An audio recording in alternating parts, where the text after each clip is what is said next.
kids like you.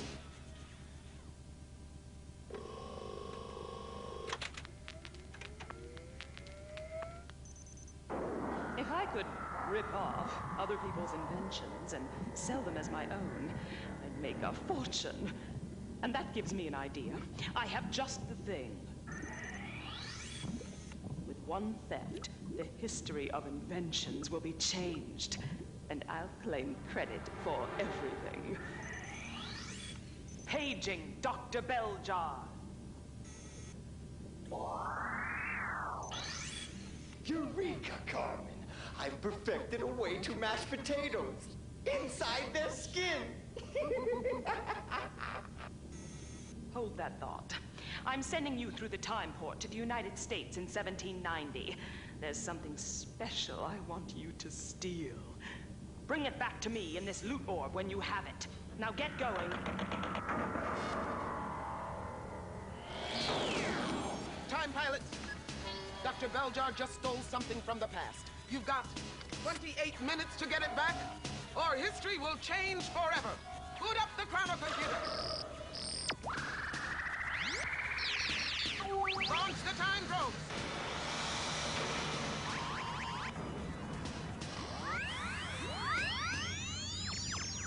Power up the engines. Now get going. We're on the case and we're chasing her through history. Chrono skimmer, engines hot, bio-villains, evil plot, our brave squadron leader will help us defeat her and bring back the loot to its rightful place in time. Tell me where in time is Carmen Sandiego? Stop her crime and solve this mystery. Tell me where in time is Carmen Sandiego? We're on the case and we're chasing her through history. And here's your time pilot squadron leader, Kevin Shinnick. Kevin? Kevin! All right, I'm going. Hey, welcome aboard, everybody. I want you to hang on tight because we have got a very big mission, but very little time. Let's begin our journey by meeting today's time pilot, starting with Cole Tribeck. Nice to see you, Cole. And Zoe Mars. Zoe, come on out here. And Greg Meyer. Greg, good to see you, buddy. All right, welcome aboard, time pilots. You heard the mission from the chief. Let's start by equipping each of you with 100 power points. Wonderful. Now, pilots, our nanoprobes have revealed the time and place that Carmen has sent Dr. Belljar. So, let's get things started. Bridge to engine crew, let's warp to the time of the crime.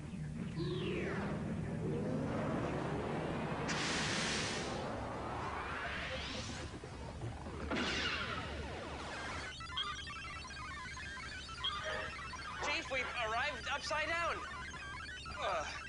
Safely. What's our mission profile? Squadron, you've time traveled to 1790. Location, the United States. The U.S. Constitution called for a national system to promote the progress of science and useful arts. So, Congress created a way to register and test new inventions. The system gave a person exclusive rights to make and sell a registered invention for a period of time. It also prevented others from copying an inventor's ideas. These protections encouraged people to create new things, and the office that administered them became a huge branch of government.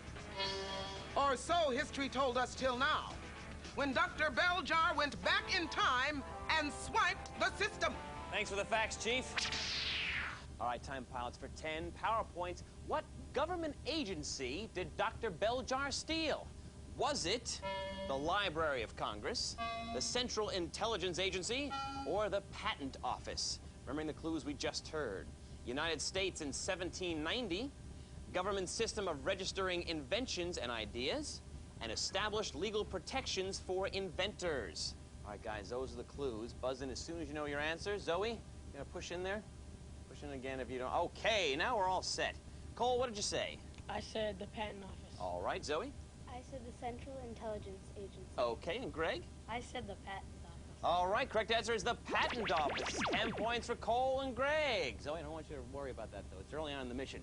And if one of you can save the history of patents and capture Carmen, not just one, but both of those, you'll win a complete multimedia computer system. But the big question is, where in time has Dr. Belljar taken the patent office? I know what? Hey, it's the Clue Finders, guys. It's locked onto someone in the future. Let's bring them on board, see if they can help us. Well, I've done it.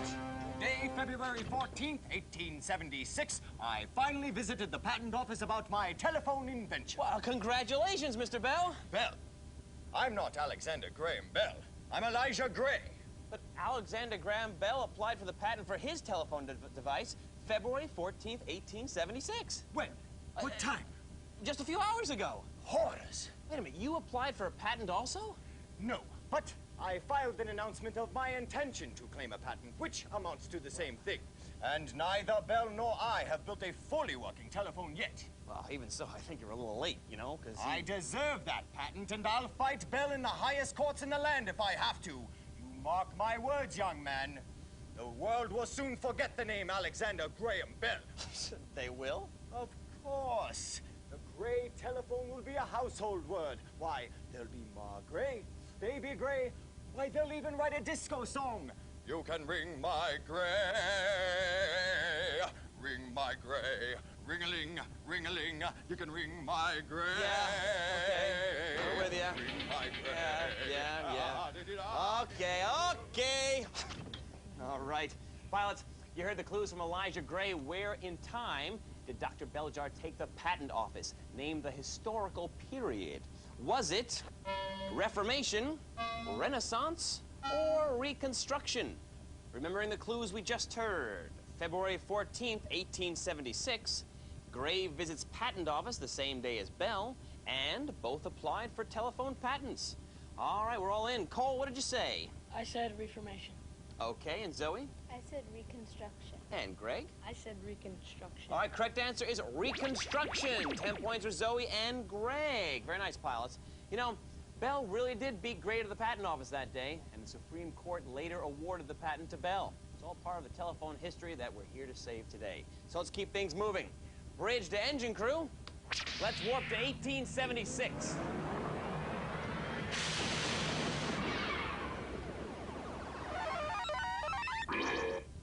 Great time, pilots. We followed Dr. Belljar to the year 1876, but he's about to do some globe hopping in the late 1800s. So it's time for global pursuit. Listen closely. Watch the globe on your screen and buzz in after I finish the question. If you're right, you get 5 power points, and if you're wrong, you lose 5, all right? Remember, we're in the late 1800s. Here we go.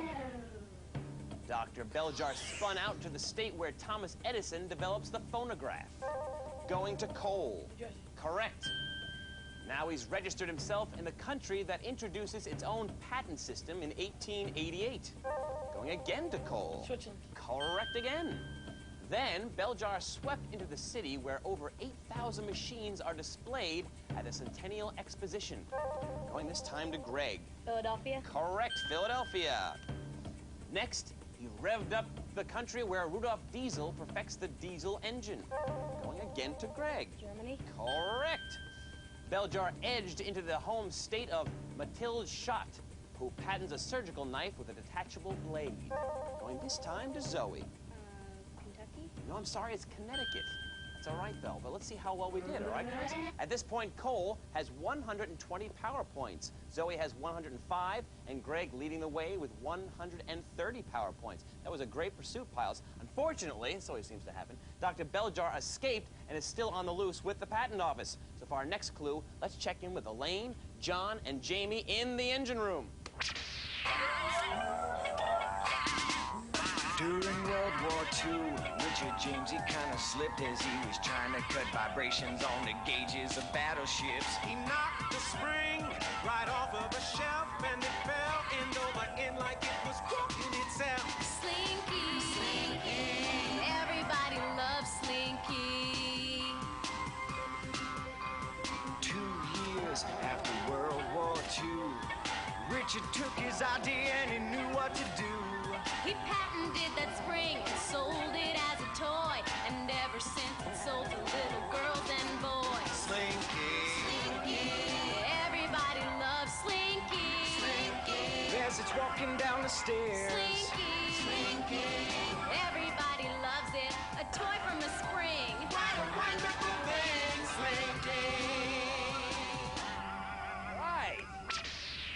Shocking clue, huh?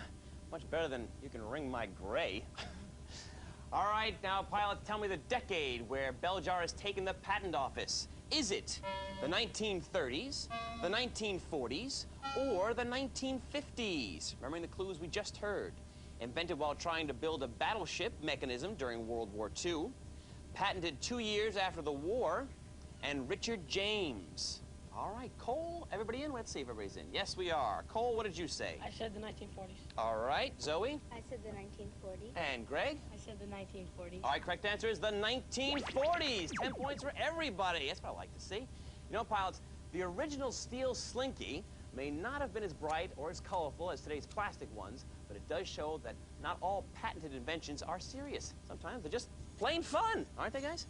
All right, glad you're having a good time. So, let's keep things moving and let's warp. Bridge to engine crew.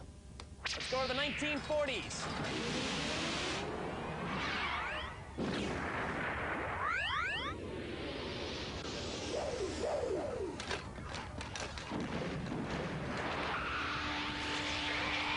The doctor is in time, pilots. Captain, Belljar blasted our launch tube. Better do a data boost. All right, pilots, we made it to the 1940s, but we've got trouble from Belljar, so it's time for a data boost. I'll give you a fact about patents in the United States. Your job, buzz in and tell me whether that fact is true or false, all right? Here goes. Remember, true or false. The U.S. Patent Office receives over 100,000 patent applications per year. Going to Cole. Sure. Yes, it is true. Patent applications are usually processed within 72 hours. Going this time to Greg. False. It is false. In fact, they take an average of 2 years to process. A patent gives you exclusive rights to your invention for 100 years. Going again to Greg. True. No, I'm sorry, it's false. Standard patents last 17 years. Design patents, which cover an item's appearance, last 14 years. During the Civil War, the Confederacy established its own patent office. Going to Greg. True. Yes, it is true. And Thomas Edison received over 1,000 patents. Going to Cole. True. Yes. Good guess. True it is. Very nice, guys. Let's see how well we did. Cole, right now you have 140 power points in second place. Zoe has 115, and Greg is leading the way with 145. It's a great data boost, guys. Plus, just to remind you that all our data has been verified by Encyclopedia Britannica. The question is, where has Belljar taken the U.S. Patent Office? Because, hey, pilots, that alert means we've got a nanoprobe intercept coming in from Vial headquarters. Watch the view screen.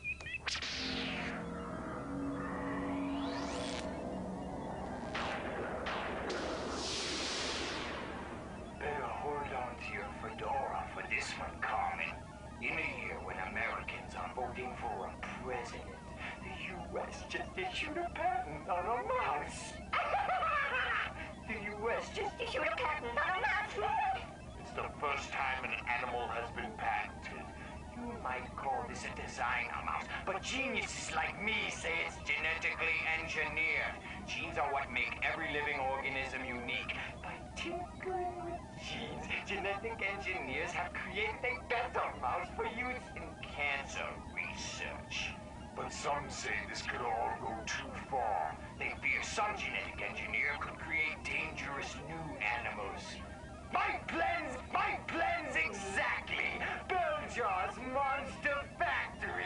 I love it! All right, that's a handy-dandy little device we got, isn't it?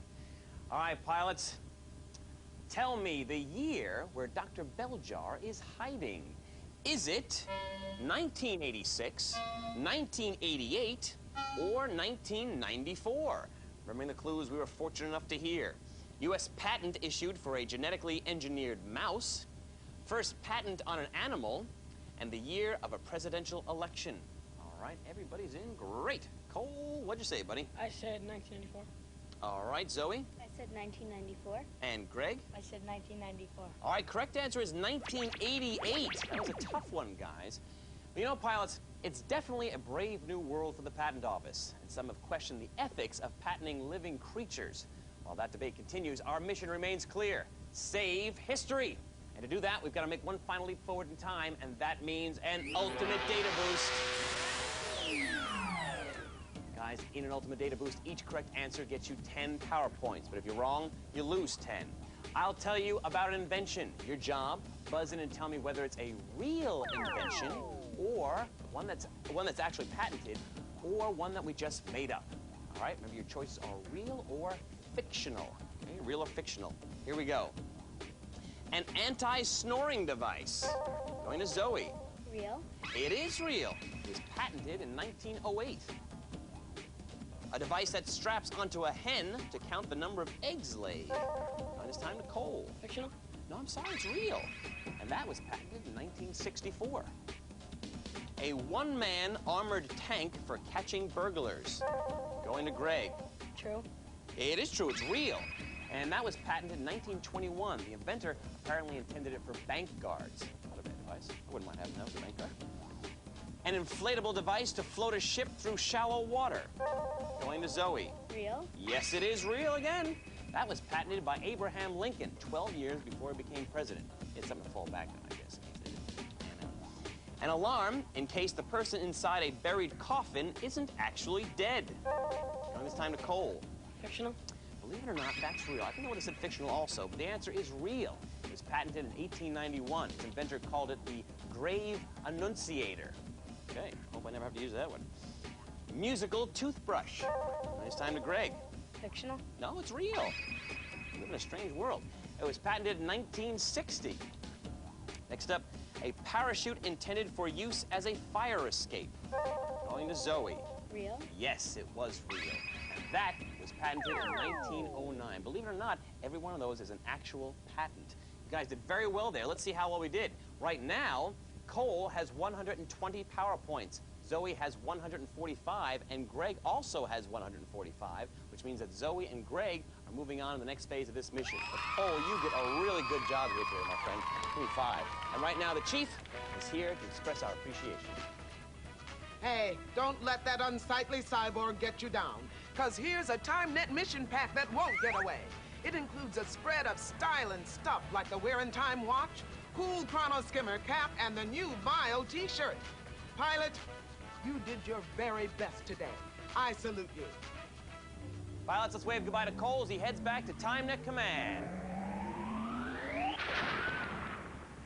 Guys, you ready for your next order from the Chief? Yep. Yes. All right, Chief, we are ready. Time pilots, the history of patents is at stake. Get to the USA in 1988 and apply yourself to the patent office. Kevin, you're in command. Aye, aye, Chief. Time pilots, full speed ahead to 1988.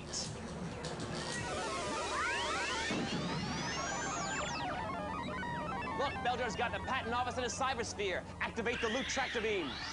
You still got one appointment left with the doctor.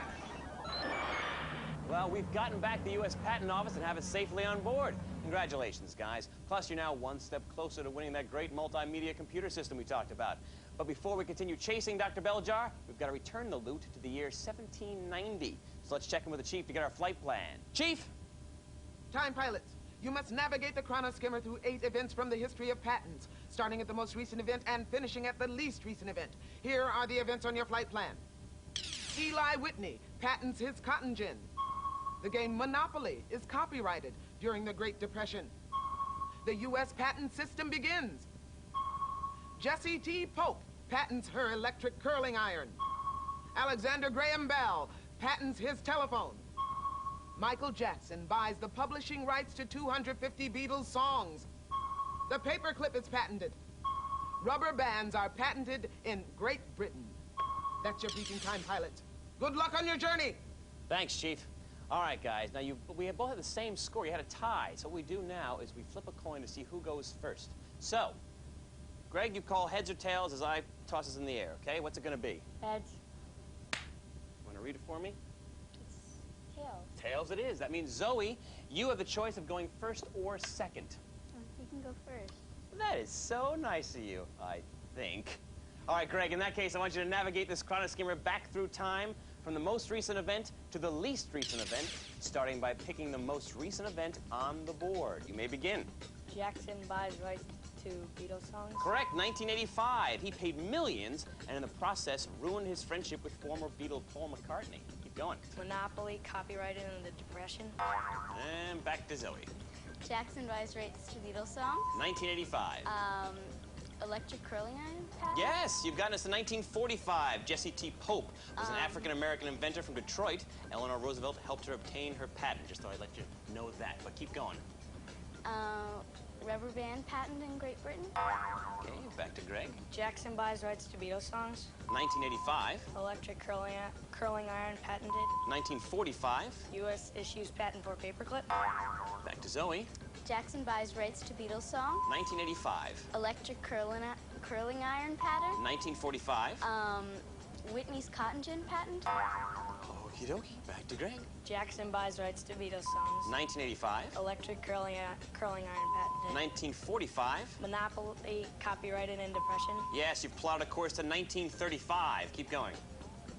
U.S. issues patent for paperclip. You've gotten the Chronoskimmer to 1900. Keep going.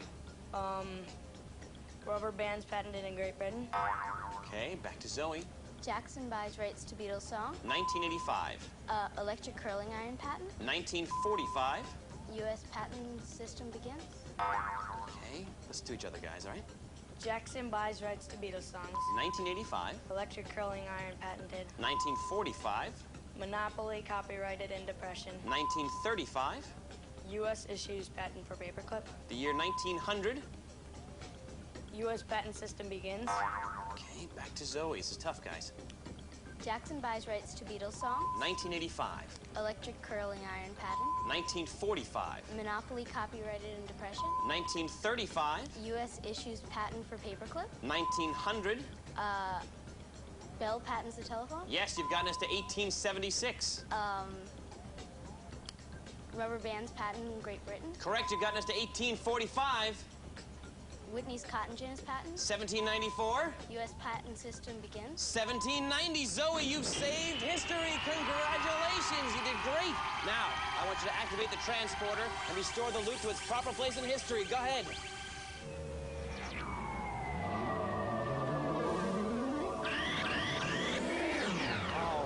Greg, Zoe, that was great. That was a great round, you know that? But right now, Zoe, you and I are going to move on because Greg has another mission, and the Chief's here to tell him all about it. I'm proud of your work today, so I'm issuing you a TimeNet mission pack. And this portable CD player with these headphones, you won't miss a note. Foot not included. Good job, Time Pilot. Right now, Greg is piloting the Chronoskimmer back to the present. But Zoe, it's time for us to chase Dr. Belljar and Carmen through the trail of time. You with me? Yeah. All right, let's go. Look out, Carmen. We're on our way. We're on the case and we're chasing her through history. Chronoskimmer, engines hot, bio-villains, evil plot. Our brave squadron leader will help us defeat her and bring back the loot to its rightful place in time. Tell me where in time is Carmen Sandiego? Stop her crime and solve this mystery. Tell me where in time is Carmen Sandiego? We're on the case and we're chasing her through history. Hey, Zoe, we've made it to the trail of time. You've got to chase Carmen through 6 time portals, moving from the past to the 20th century. At each portal, Carmen's going to try and stump you with a history question. Get it right, and the gate will open, and you move on to the next portal. Get it wrong, you've got to operate the device to open the gate. Along the way, you're going to capture Dr. Belljar. And if you can do all of that within 90 seconds, you'll capture Carmen Sandiego and win that computer. Excited? Yeah. All right, good. Get ready, get set, go, Zoe, go! Follow the engine crew to the first portal. It's 1421. Who is granted the first recorded patent, Galileo or Brunelleschi? Galileo. All right, turn the wheel, Zoe. That's it. Keep turning, all right. Keep turning to open the gate. All right, follow the engine crew to the second time portal. It's 1790.